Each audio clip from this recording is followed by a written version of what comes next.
पित्रे ब्रह्मोपदेष्ट्रे मे गुरवे दैवताय च प्राप्याय प्रापकायास्तु नमः श्रीनिधये नमः। नमो वेंकटेशाय वेंकटत्वरैवार्क नमः।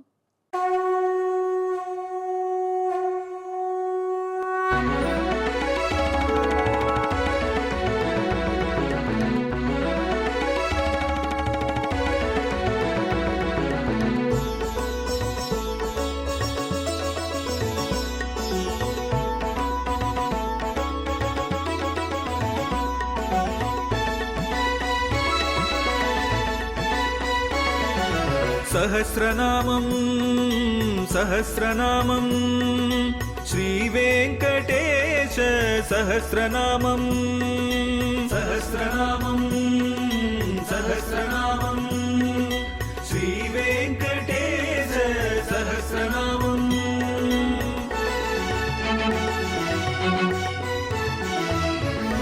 உலகில் கலிவினை தோஷம் அகற்றும் நாமம் சஹஸ்ரநாமம்.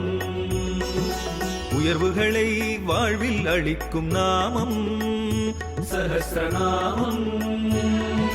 திருமலையில் தினம் அர்ச்சனை நடைபெறும் நாமம் சஹஸ்ரநாமம். திருவேங்கடனின் தரிசனம் காட்டும் நாமம் சஹஸ்ரநாமம். சகஸ்ரநாமம் சகஸ்ரநாமம் ஸ்ரீவேங்கடேச சகஸ்ரநாமம் சகஸ்ரநாமம் சகஸ்ரநாமம் ஸ்ரீவேங்கடேச சகஸ்ரநாமம். அன்பர்களே, நாம் இப்பொழுது திருவேங்கடமுடியானுடைய திருப்பெயர்கள் ஆயிரத்தில் 597வது திருநாமத்தை அனுசந்திக்கப் போகிறோம். இது சதாம் கதிகி என்பது.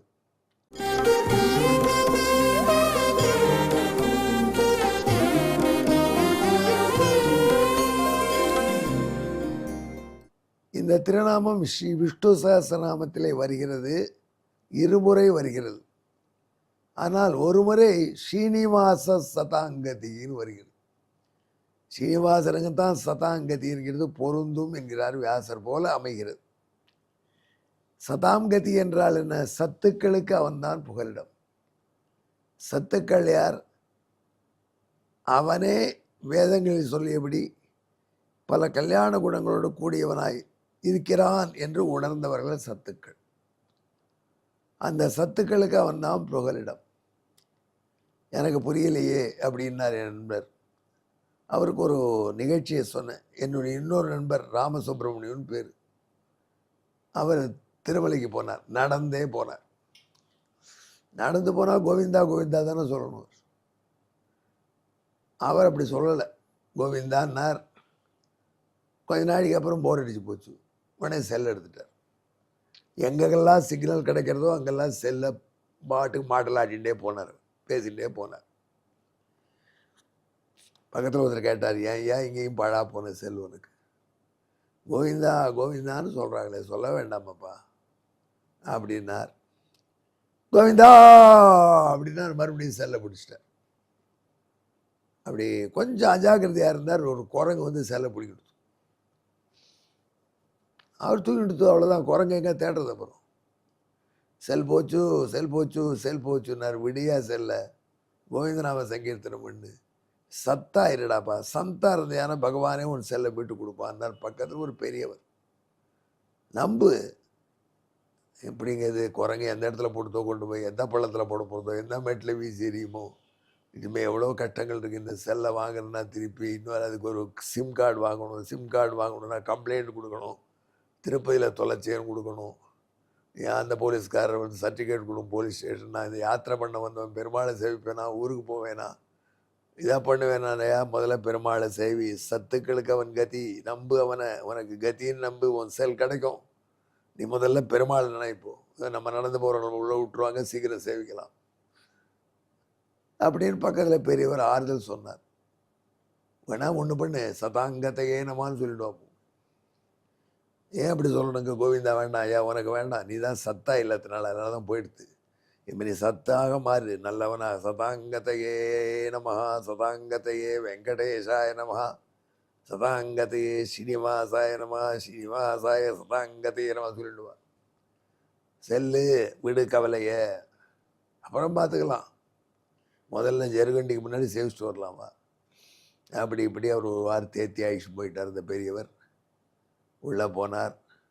கொஞ்சம் உயரமான மனுஷன், கருடன்லேருந்தே பெருமாளை பார்க்குறார். செல்ல மறந்துட்டார், கவலையை மறந்தார், துயரத்தை மறந்தார். கோவிந்தா சதாங்கத்தை ஏனுமா, கோவிந்தா சதாங்கத்தை ஏனுமான்னு வந்தார். ஜெருகண்டி சொன்னாங்க. லெஃப்டில் திரும்பினார். அங்கேருந்து போட்டு உள்ளு தாயாரை பார்த்தார். மணப்பள்ளி நாச்சாரை ஒரு ரவுண்ட் அடித்தார். ஆனந்த விமானத்தை உண்டியில் பணத்தை போட்டார். செல்லுன்னு நினச்சிட்டா இப்போ ஞாபகம் வந்துடுச்சு. அப்படி போட்டு கோயில் வாசலுக்கு அந்த கியூ அப்படி சுருப்பி அப்படி திரும்பி வந்தார். டம்னு ஏதோ காலில் வந்து விழுந்து ஒரு குரங்கு தூக்கி போட்டு போயிடுது. ஏன்னு பார்த்தா இவருடைய செல். பக்கத்தில் இருக்கிற பெரியவர் சொன்னேன்னா இல்லையா, கேட்டையா? நீ சத்தாக இருந்து அவனே புகழ் என்று இருந்தாயானால் உன்னுடைய செல் உன்னை தேடி வந்தது. நீ இனிமேல் போலீஸ் ஸ்டேஷன் போய் கம்ப்ளைண்ட் கொடுக்க வேண்டாம். உள்ள சிம்கிம் எல்லாம் குரங்கு பாரு தூக்கி போட்டு நேராக கரெக்டாக எங்கேயோ தூக்கி எறியாமல் அதை தூக்கிட்டு அலைஞ்சி திரிஞ்சு கடைசியில் நீ பெருமாளை சேவிச்சு வந்து உன் காலையில் கொடுத்து போட்டு கொடுத்துப்பா. அவ்வளோதான். விழுந்தவர் அரண்டு போய்ட்டார். வாசலே ஊத்துறார், கோயில் வாசலே. போலீஸ் வந்துடுத்து. ஏன்த்துக்கு எங்கே விழுந்த? ஐயோ என் பெருமானுடைய அருளை பார்த்தேடா, இந்த செல் என்னையா ஒன்றைனா சமாச்சாரம். இப்படி எத்தனையோ விஷயத்தில் பகவான் காப்பாற்றி கொடுக்குறான். உன்னையே காப்பாற்றினார் அந்த பெரியவர். அதனால் பெரியவரை பார்த்து நன்றி சொல்லணும், ஆறுதல் சொல்லிட்டு. நீங்கள் எந்த ஊரும் திரும்பி பார்த்தா பெரியவரை காணும். பெரியவர் இப்படி தான் உள்ளே போயிட்டார். டேரெக்டாக அப்படி போவானா போயிட்டார் இந்த பெரியவர்.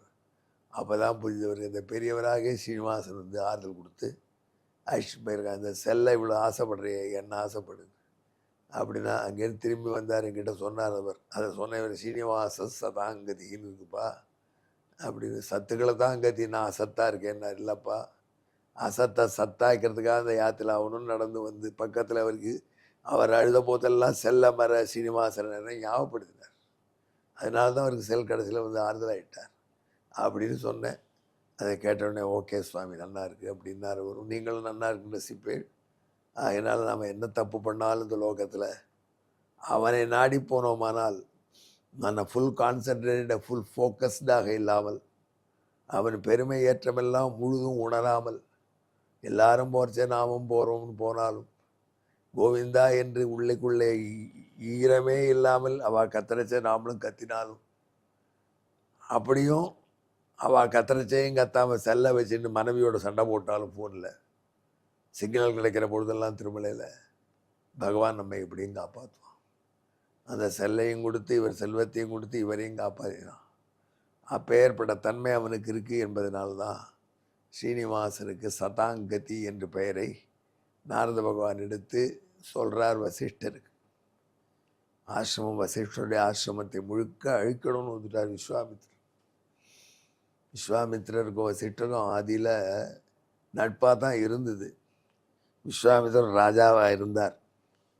ராஜாவாக இருந்த விஸ்வாமித்ரர் வசிஷ்டர் ஆசிரமத்துக்கு வந்தார். வசிஷ்டர் ராஜாவுக்கு சாப்பாடு போடுறேன்னார். விஸ்வாமித்ரர் நகைச்சார். எனக்கு மட்டும் போட்டால் போருமா, என் சைன்யம் இருக்குது, எவ்வளோ ஆயிரக்கணக்கான பேர் வந்திருக்கான். இருக்கிற யானை ஒரு கரும்பு தோட்டத்தை சாப்பிட்ற யானைகளாகவே ஆயிரக்கணக்கில் இருக்குது. எப்படி சுவாமி சாப்பாடு போடும், உங்கள் அனுகிரகமே போரும்னு தாழ்மையாக சொன்னார்.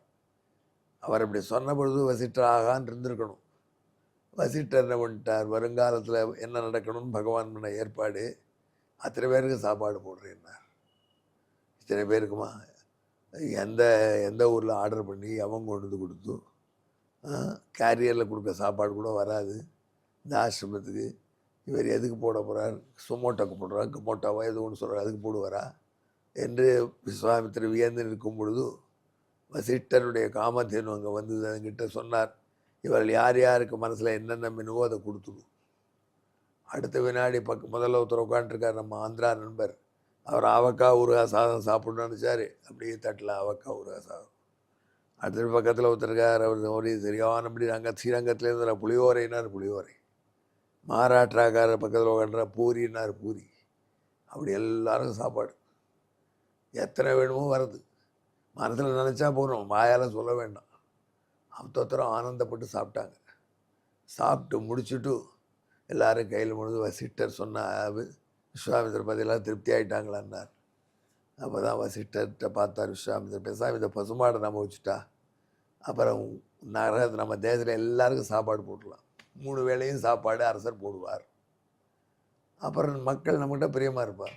எலெக்ஷனே வேண்டாம், அடுத்த எலெக்ஷன் நமக்கு தான், அதுக்கு அடுத்த எலெக்ஷன் நமக்கு தான் அப்படின்னு தோணி போயிடுது. எனவே இந்த பசுமாடு எனக்கு கொடுன்னு கேட்டார். வசிட்டர் சொன்னார், விஸ்வாமித்திரரே, இந்த பசுமாடு இன்றைக்கி உணவு கொடுத்தது ஏதோ ஒரு நாள் நீ மன்னன் வந்திருக்க, உனக்கு மரியாதை பண்ணணும்னு ஆசைப்பட்டதுனால. இதை வச்சு நாட்டில் டெய்லி சாப்பாடு போட்டியான்னா மக்கள் சோம்பேறி ஆகிடுவான், நாடே உருப்படாமல் போயிடும், முன்னேறாது. அப்படிப்பட்ட தப்பான ஆசை வைக்காது. இது ஏதோ நான் முனிவன், எனக்கு பாவம் யாகம் பண்ணுறதுக்கு அக்னிஹோத்திரம் பண்ணுறதுக்கு பசு வச்சுருக்கேன், ஒரு நாளைக்கு இப்படி பண்ணலாம், ஒரு சான்ஸ் ஆனந்தத்துக்காக. இது மாதிரி டெய்லி பண்ணி மக்களை சோம்பேறி ஆக்காதே அப்படின்னார். மக்களை சோம்பேறியாவுக்கு தான் எங்கள் கடமைன்னு நினைக்கிற பல பேர் இருக்காங்க இல்லையா.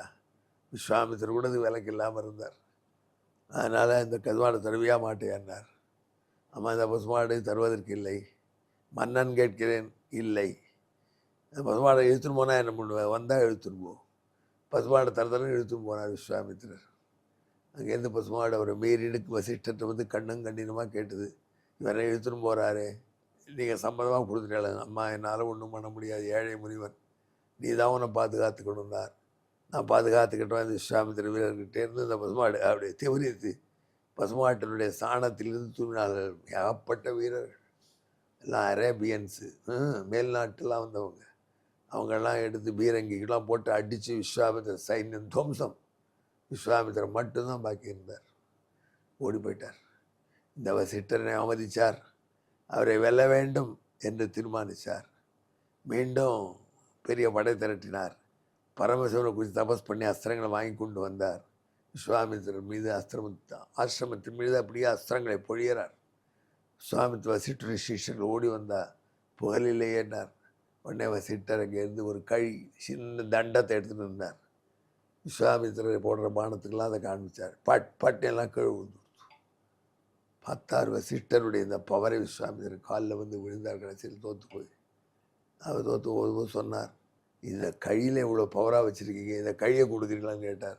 ஏட்டாப்பா, பசுமாடு போச்சு கழி கேட்குற, இந்த கழியில் பவர் இல்லைப்பா, சதாங்கத்தியான ஸ்ரீனிவாசனை தியானம் பண்ணு, அதனுடைய பெயர் ஞாபகம் இருக்கா, நான் பண்ணிடா பெருமாளை அப்படின்னு கேட்டார் நாரதர் வசிஷ்டர். அடியேன் அப்படின்னார் வசிஷ்டர். இப்படி சதாங்கதி என்று என் பெருமானுக்கு பெயர். எங்கே என்னுடன் கலந்து சொல்லுங்கள், சதாங்கதையே நமஹா. இதுக்கு பின்னணியான ஸ்லோகம்.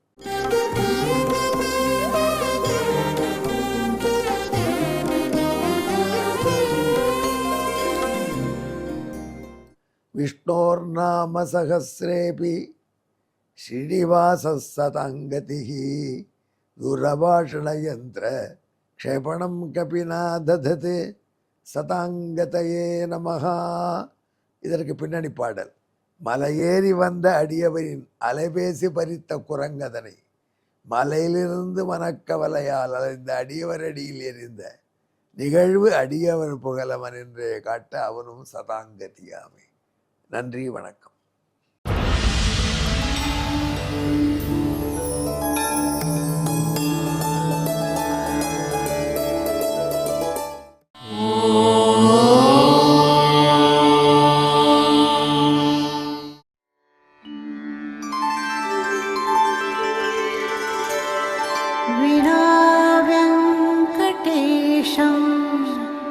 ननाथो ननाथः सदा वेङ्कटेशं स्मरामि स्मरामि.